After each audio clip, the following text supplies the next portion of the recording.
Hello everyone, welcome to MK math Adda 2.0। ये video हमारी रोज़ सुबह 4 बजे आती है। जो लोग हमारे चैनल पर न्यू हो वो प्लीज़ हमारे चैनल को सब्सक्राइब करें, बेल आइकन को ऑन रखें जिससे कि हमारी वीडियो का नोटिफिकेशन आप तक सबसे पहले पहुंच सके, और वीडियो को लाइक करना बिल्कुल ना भूलें। चलते हैं कल के क्वेश्चन के रिवीजन की तरफ, जैसा कि हम रोज़ करते हैं। अभी हम पहले करेंगे रिवीजन, क्विक रिवीजन की बात करते हैं। तो किस शहर में दक्षिण एशिया का सबसे बड़ा बायो CNG संयंत्र का उद्घाटन प्रधानमंत्री नरेंद्र मोदी के द्वारा किया गया है? तो वो कहाँ किया गया? इंदौर में। किस संगठन ने हाल ही में तंबाकू छोड़ो ऐप लॉन्च किया है? तो वो किया है विश्व स्वास्थ्य संगठन के द्वारा। आगे बात करते हैं, G20 वित्त मंत्री की पहली बैठक में निर्मला सीतारमण शामिल हुई हैं। यह कहाँ आयोजित की गई है? तो ये की गई है इंडोनेशिया के अंदर। किस विमान कंपनी के साथ पर्यटन मंत्री ने देश भर में घरेलू पर्यटन के प्रचार एवं विपणन के लिए सहयोग को बढ़ावा देने के लिए एक समझौते ज्ञापन पर हस्ताक्षर किए हैं? तो वो किए हैं अलायंस एयर एविएशन लिमिटेड के द्वारा। आगे बात करते हैं क्वेश्चन 5 के बारे में।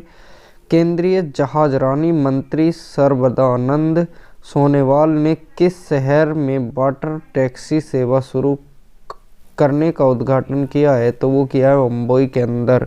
हाल ही में सौभाग्य योजना के तहत सौर विद्युतीकरण योजना में किस राज्य ने प्रथम स्थान हासिल किया है? तो वो किया है राजस्थान ने।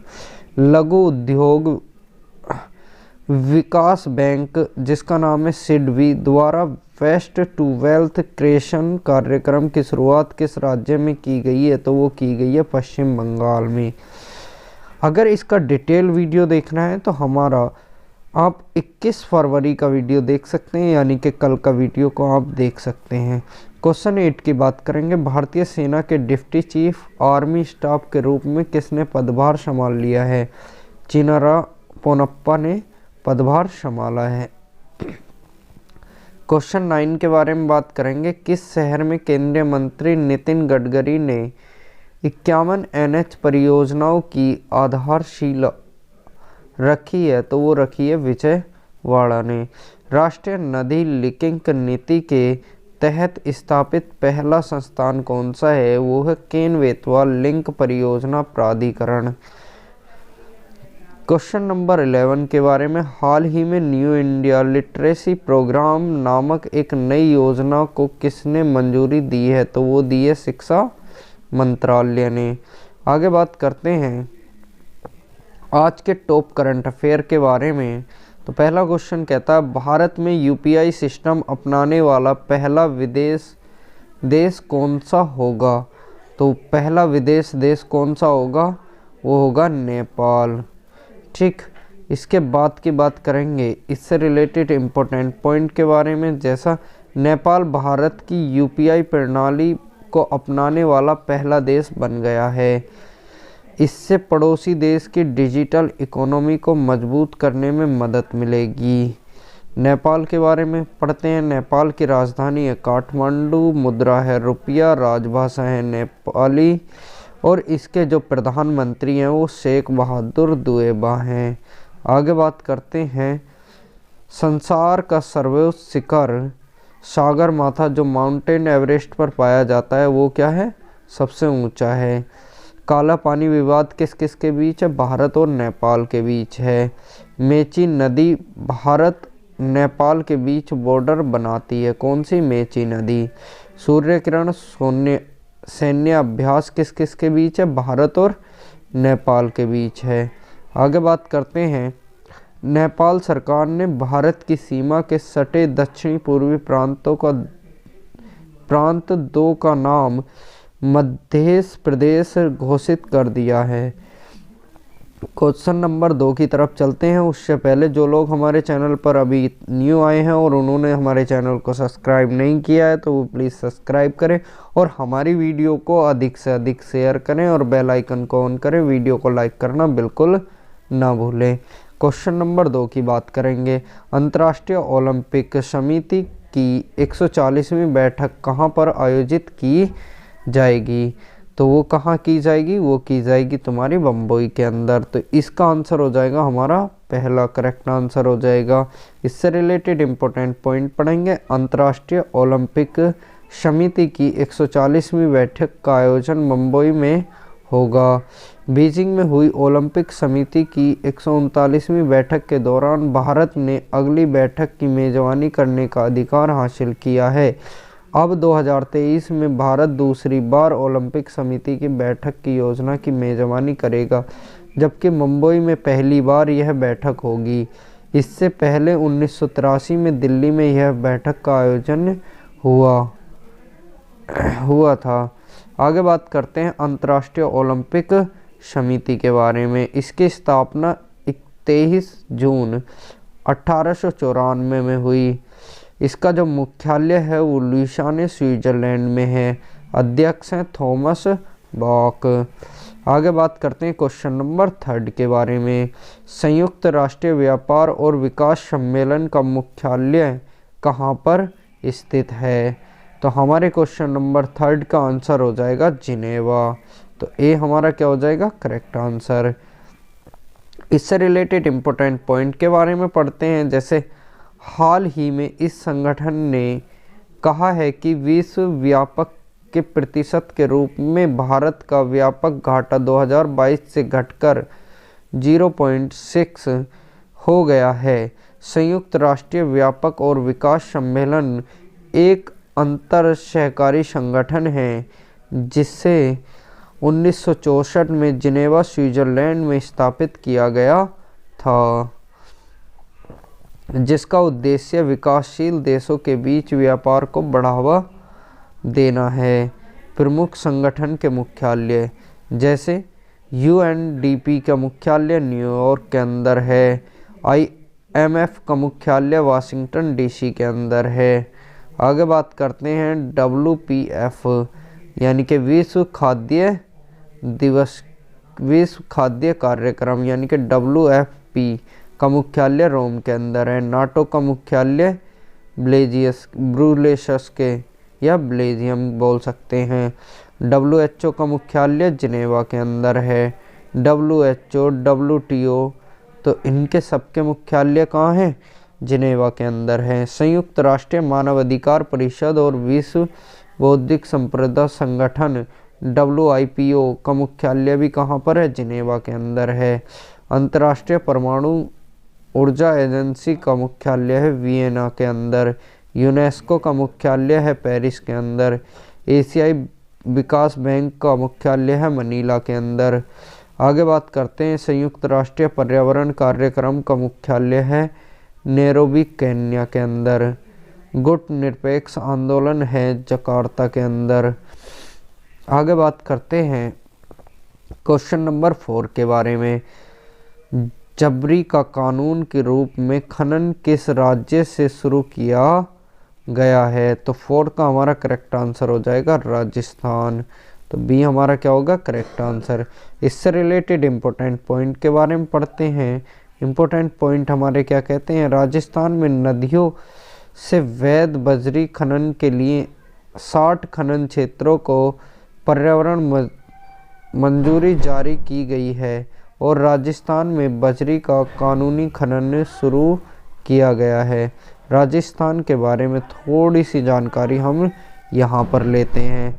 राजस्थान का गठन 30 मार्च 1949 में हुआ। इसकी राजधानी जयपुर है। इसके मुख्यमंत्री जो हैं वो अशोक गहलोत हैं। राज्यपाल हैं कलराज मिश्रा। निर्वाचन सीट लोकसभा में 25, राज्यसभा में 10, विधानसभा में 200 हैं। लोक नृत्य है कालेबेलिया। आगे बात करते हैं प्रमुख नेशनल पार्क और अभ्यारण्य कौन कौन से हैं। तो प्रमुख नेशनल पार्क है रणथंभौर राष्ट्रीय उद्यान, कैवलादेव राष्ट्रीय उद्यान, कुंभलगढ़ वन्यजीव अभ्यारण्य, कुकुंद्रा हिल्स नेशनल पार्क। आधिकारिक भाषा है इनकी हिंदी। क्वेश्चन नंबर आगे नेक्स्ट चलते हैं। आगे नेक्स्ट क्या है? प्रमुख जनजातियां हैं मीणा, सहरिया, भील, बंजर, कोली, साक्षी आदि। प्रमुख परियोजना है राणा प्रताप सागर, जवाहर सागर प्रमुख नदियां हैं चंबल, माही, सोम, काली, सिंध। राजस्थान की सबसे बड़ी झील जो है वो है सांबर झील। क्वेश्चन नंबर 5 की बात करेंगे। क्वेश्चन नंबर 5 कह रहा, हाल ही में किस राज्य में विश्व प्रसिद्ध एक सींग वाले गैंडे के अवैध शिकार का मामला सामने आया है? तो क्वेश्चन नंबर 5 का जो करेक्ट आंसर हो जाएगा वो हो जाएगा असम। आगे बात करते हैं इससे रिलेटेड इम्पोर्टेंट पॉइंट के बारे में। जैसा कि आप देख पा रहे हो, हाल ही में असम के काजीरंगा राष्ट्रीय उद्यान में विश्व प्रसिद्ध एक सींग वाले गैंडे के अवैध शिकार का मामला सामने आया है। गैंडे की कुल 5 प्रजातियां होती हैं। भारत में केवल एक सींग वाला गैंडा पाया जाता है। एक सींग वाला गैंडा राइनो प्रजाति में सबसे बड़ा है। भारत में गैंडे मुख्य रूप से असम, पश्चिम बंगाल और उत्तर प्रदेश में पाए जाते हैं। आगे बात करते हैं क्वेश्चन नंबर 6 के बारे में। हाल ही में भारत और विकास देश ने एक व्यापार समझौते पर हस्ताक्षर किए हैं। तो क्वेश्चन नंबर 6 का जो आंसर हो जाएगा वो हो जाएगा यूएई यानी कि संयुक्त अरब अमीरात। इससे रिलेटेड इम्पोर्टेंट पॉइंट के बारे में पढ़ते हैं। भारत और संयुक्त अरब अमीरात ने एक व्यापक समझौते पर हस्ताक्षर किए हैं जो संयुक्त अरब अमीरात को अधिकांश भारतीय निर्यात का आयात शुल्क कम करेगा। इस समझौते में मुख्य व्यापार, सरकारी खरीद, डिजिटल अर्थव्यवस्था और अन्य महत्वपूर्ण क्षेत्र जैसे विषय शामिल हैं।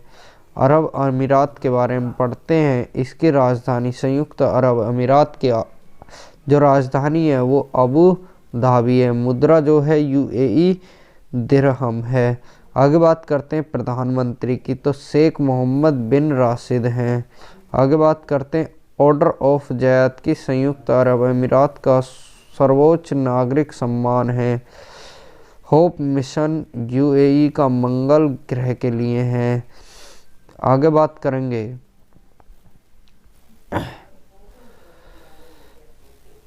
बाहर का परमाणु संयंत्र कहाँ स्थित है? तो वो भी कहाँ पर है? संयुक्त अरब अमीरात के अंदर है। भारतीय नौसेना ने किस देश के नौसेना के साथ जायद तलवार 2021 नौसैनिक अभ्यारण्य किया था या अभ्यास किया था? वो किया था संयुक्त अरब अमीरात के साथ। दुनिया का सबसे बड़ा और सबसे ऊंचा ऑब्जर्वेशन व्हील कहाँ पर स्थित है? वो भी कहाँ पर है? दुबई के अंदर। किस देश की सरकार ने 100% कागज रहित होने वाली दुनिया की पहली सरकार बन गई है? तो वो भी कहाँ की? संयुक्त अरब अमीरात की। भारत और किस देश ने मिलकर स्टार्टअप को समर्थन देने के लिए $150 मिलियन का फंड दिया है? तो भारत और संयुक्त अरब अमीरात ने। आगे बात करते हैं क्वेश्चन नंबर 7 के बारे में। इंडियन ऑयल कॉरपोरेशन ने देश भर में कितने ईवी चार्जिंग स्टेशन स्थापित किए हैं? तो वो किए हैं कितने? 1000। आगे बात करते हैं इम्पोर्टेंट पॉइंट के बारे में। इंडियन ऑयल ने 2017 में जनता के लिए नागपुर में अपना पहला ईवी चार्जर स्थापित किया था। इंडियन ऑयल कॉरपोरेशन के बारे में थोड़ी सी महत्वपूर्ण जानकारी हम लेते हैं। जैसे Indian oil corporation limited Bharat सरकार के स्वामित्व वाली तेल और गैस कंपनी है। इसकी स्थापना 30 जून 1959 में हुई। मुख्यालय नई दिल्ली के अंदर। अध्यक्ष हैं श्रीकांत माधव। आगे बात करते हैं क्वेश्चन नंबर 8 के बारे में। हाल ही में किस अफ्रीकी देश ने पोलियो का प्रकोप घोषित किया है? तो वो किया है क्वेश्चन नंबर 8 का जो आंसर हो जाएगा वो हो जाएगा हमारा मालवी। आगे बात करते हैं इससे रिलेटेड इम्पोर्टेंट पॉइंट के बारे में। एक छोटे बच्चे के एक मामले की पहचान के बाद अफ्रीकी राष्ट्र मालवी ने हाल ही में पोलियो का प्रकोप घोषित किया है। विश्व स्वास्थ्य संगठन के अनुसार यह प्रकोप अफ्रीकी महाद्वीप के 5 से अधिक वर्षों में पहला है। आगे बात करते हैं मालवी की राजधानी क्या है? वो है लिलुकोवे। मुद्रा क्या है? मलवियाई कावचा। राष्ट्रपति क्या है? Lazarus Chakwera. आगे बात करते हैं क्वेश्चन नंबर 9 के बारे में। निम्नलिखित में से कौन सी राज्य सरकार छात्रों को मार्गदर्शन प्रदान करने के लिए प्रोजेक्ट ओहरण नामक 4 वर्षीय परामर्श कार्यक्रम शुरू करेगी? तो वो करेगी कौन सी? असम सरकार।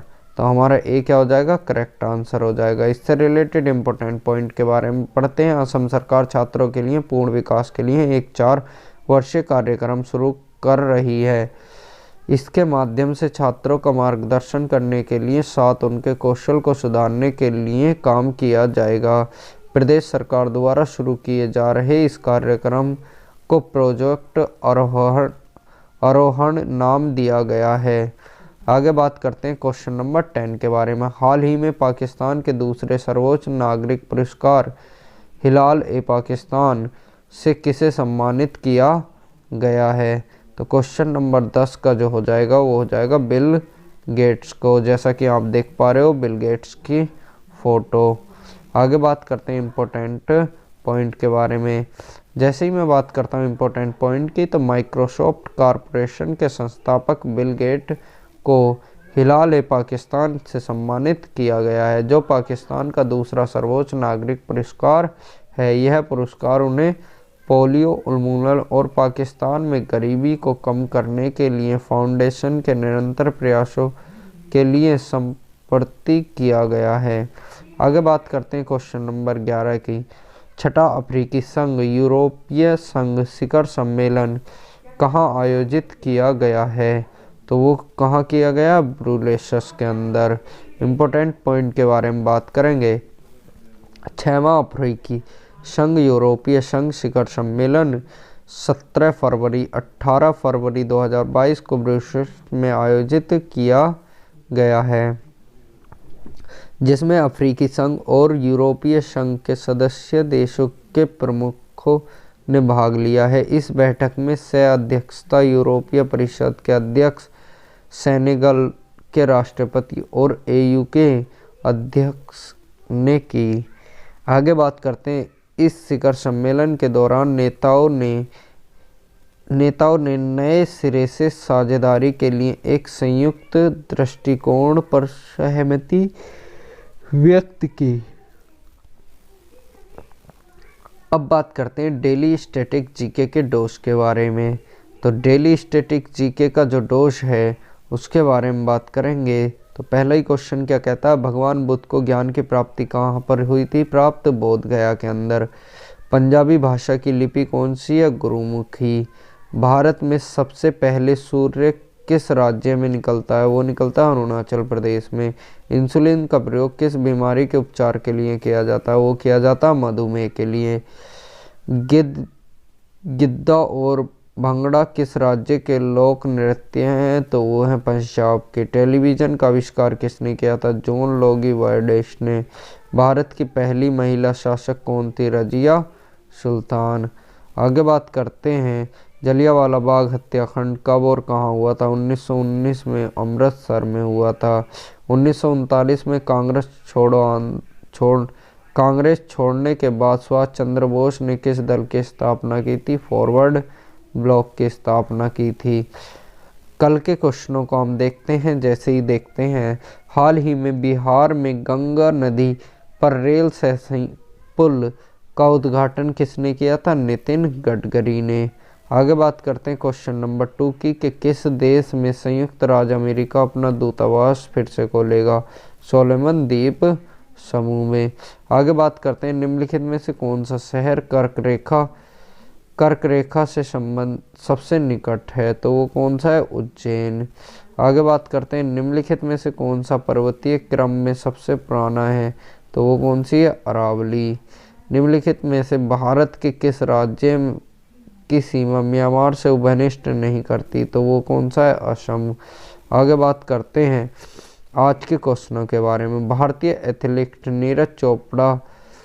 नीरज चोपड़ा लघु जीवनी पर लिखी पुस्तक के लेखक कौन हैं? भारतीय दिलवाला और ऋण शोधन अक्षमता बोर्ड के नए अध्यक्ष कौन है? इन सभी का आंसर आपको बताना है कमेंट बॉक्स में। अगर वीडियो अच्छी लग रही हो तो आप वीडियो को लाइक करना बिल्कुल ना भूलें, वीडियो को पूरा देखें। आगे बात करेंगे हम क्वेश्चन नंबर 3 की। किस धातु को चाकू से आसानी से काटा जा सकता है? कटे हुए सेब का रंग कुछ देर बाद भूरा हो जाता है क्योंकि यह वायु से क्रिया करके बना लेता है। तो इस क्वेश्चन का भी जो करेक्ट आंसर है आपको कमेंट बॉक्स में बताना है। आज का लास्ट क्वेश्चन की बात करेंगे। चूने में पानी मिलाने पर कौन सी गैस निकलती है? इनमें से कौन सी? Oxygen, carbon dioxide, hydrogen, helium. जो लोग हमारे चैनल पर नए हैं, जिन्होंने अभी तक हमारे चैनल को सब्सक्राइब नहीं किया है, तो वो प्लीज़ हमारे चैनल को सब्सक्राइब कर लें, MK मैथ अड्डा 2.0 को। ये डेली करंट अफेयर आएगी आपकी, टुडे की टॉप करंट अफेयर के क्वेश्चन थे ये। और इस वीडियो को अधिक से अधिक लोगों के साथ शेयर करें। Thank you very much for watching my video.